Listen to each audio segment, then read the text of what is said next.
Káàbọ̀. I am Babaluaiye, and I want to welcome you to the Babaluaiye Healing Ritual. This portion deals with healing the spirit. It is my prayer, my hope, that the content that you will experience will help you to do the things necessary to strengthen your spirit and to heal when necessary. This is a wonderful time for healing, and I'm glad that you chose to join us. Adabo. Àbọ̀rọ̀ àbọ̀ ṣíṣe o. My name is Iyanifa Ifafunke Agbeke Adebayo. I am grateful to be part of Ile I's 6th annual 16-day virtual Babaluaiye Healing Ceremony. This year's theme, Healing is Spirituality, and Spirituality is Healing, reminds us that true healing must include our body, mind, and spiritual body. In Ifa, the physical body is our first temple, and we care for it by eating well, staying hydrated, resting, using herbs, and cleaning of our environment. A strong body supports spiritual healing.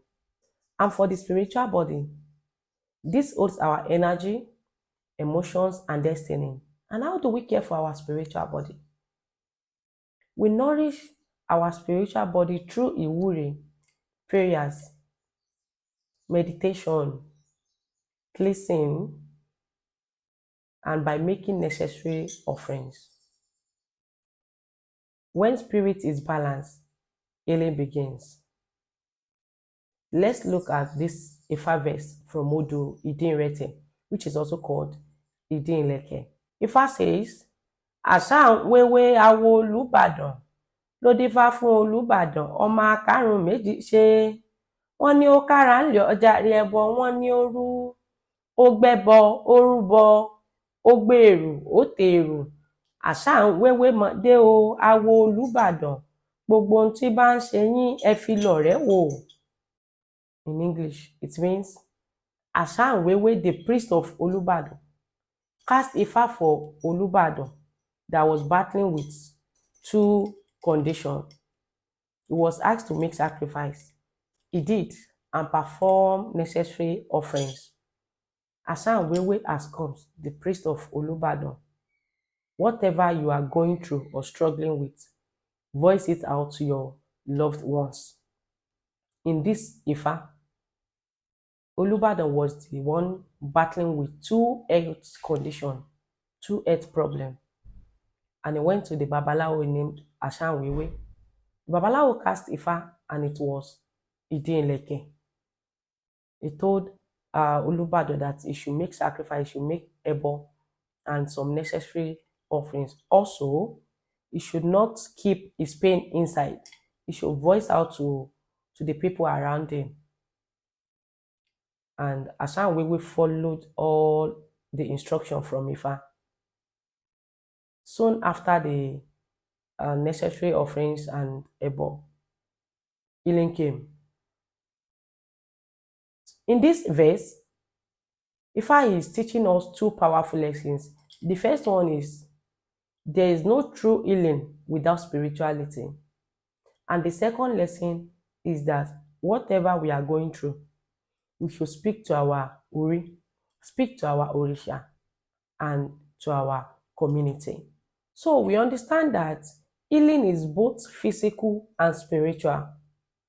When we care for our body and nourish our spirit, balance returns to our life, to our family, and our community.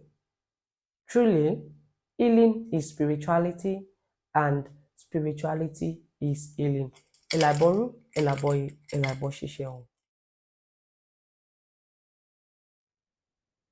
Greetings, my name is Nana Akosua Mwangazaa, and I'm very happy to be here today to be able to share some information about our spiritual anatomy. It's very important to be able to take care of the more subtle parts of ourselves, just like we take care of our body, mind, and emotions. So before I actually just talk about and describe the spiritual anatomy, I'd like to use a framework and describe that. So in the center here, we see the physical level. That's something we're all familiar with. It's our dense body. So it includes the flesh, the bones, the muscles, the tendons, the organs, the blood, body fluids. It's basically the scene. The next level is a less dense level, a more subtle level, the etheric body. And sometimes you may have seen like a very hazy appearance around or aura around a person, like an inch or so above their skin. This is the etheric body. And some other ways that we may have seen it, if someone has had a limb amputated and they still have sensations in that missing limb, that is the etheric body. So it's responsible for the pattern, for our shape, if you will. It's the reason why we wake up from one day to the next looking the same way. The next body is the astral body. It's the home of the emotions, and it's the part of us that travels in our dreams. The mental body is a more subtle body. It has our personality, our intentions, and our drive. And I think all of us have seen little newborn babies that have lots of personality and a lot of little traits that they actually came in with. Nobody taught them. So as we move from the center out toward the edge, each one of these levels is more refined and a higher frequency level. Okay, so now let's put the spiritual anatomy on this model. So on the left-hand column, we see the English, and on the right is the tree language, the language of the Akan and Ashanti people of Ghana, West Africa. So we've already talked a bit about the flesh. It's pretty much the same. The blood, we'll see in a moment, has a couple of roles. So the blood is the female principle. It carries the mother's line. It's the way a lot of peoples trace their lineage, and it carries the earthly characteristics of a person. The male principle, or the semen, also called the intoro, the blood, the female principle is called Umoja. So the intoro is the matrix, the energetic matrix of the male principle. It carries character traits, taboos, and it carries a protection of the father and the father's lineage. So important. Next, we have the life force, the honham. The life force is the breath.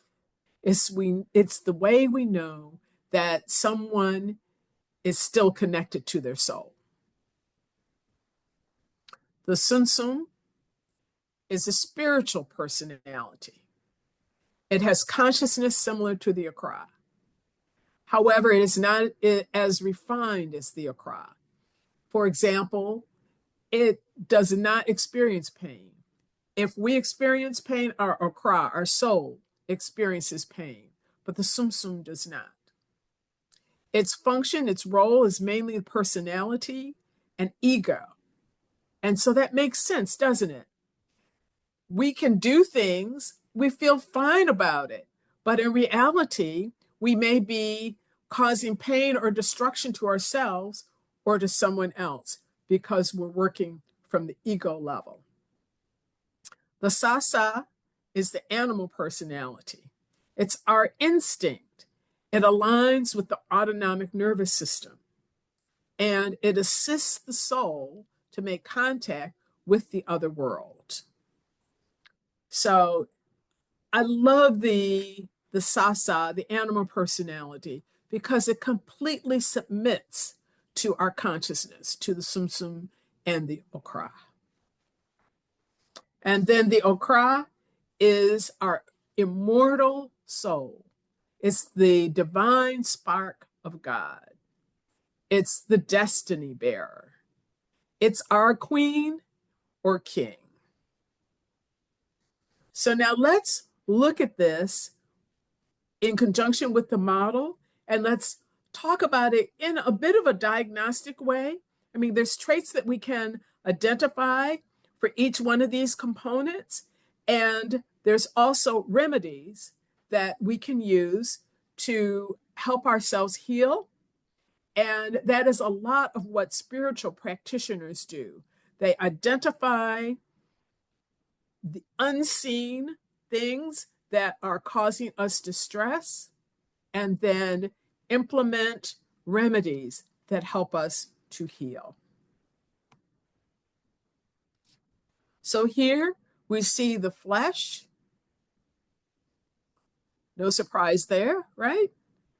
And so we know that to take care of the body, that we have to eat well, sleep well, that we have to have a good mood and exercise regularly. We must cultivate a peaceful mood. So when there's distress in the flesh, there's pain, there's trauma, and a lot of times chronic illness. So the remedies are familiar. You know, it's eating well, again, using food as medicine, using energetic medicine, herbs, and then also movement. And the blood, we'll talk about in just a minute, because this is one of the elements of our spiritual anatomy that works on two levels.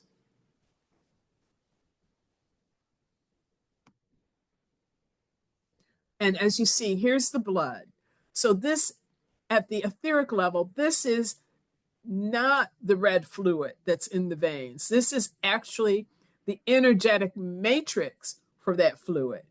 And it creates a connection with our family, our sense of belonging. It helps us with social contact. And so when it's distress, there may be conflict in the family. The person may be having an identity crisis, or there may be hereditary diseases. So what are some of the remedies? Offerings and prayers to the mother's ancestors. And for women, womb healing. And of course, getting a reading, going to your spiritual practitioner and getting a reading and having other appropriate work done. The male principle, the semen, the untoro, is also here. And this male principle represents the features of strong will, of clear boundaries, of feelings, of spiritual protection, and emotional stability. When it's distressed, there'll be an abuse of power, either giving one's power away or taking it unjustly. The person may also experience poor boundaries or feeling spiritually open, like they might be vulnerable or under attack, and then having some type of trouble with the father's line, the paternal line. The life force demonstrates health when you see good vitality, when you see a steady nervous system, or just generally a person is centered and balanced. When there's distress, there's anxiety and panic, there's shallow or irregular breathing, and there's regular fatigue. So the remedy here is breath work, qigong, or some other type of gentle exercise that brings balance and centering.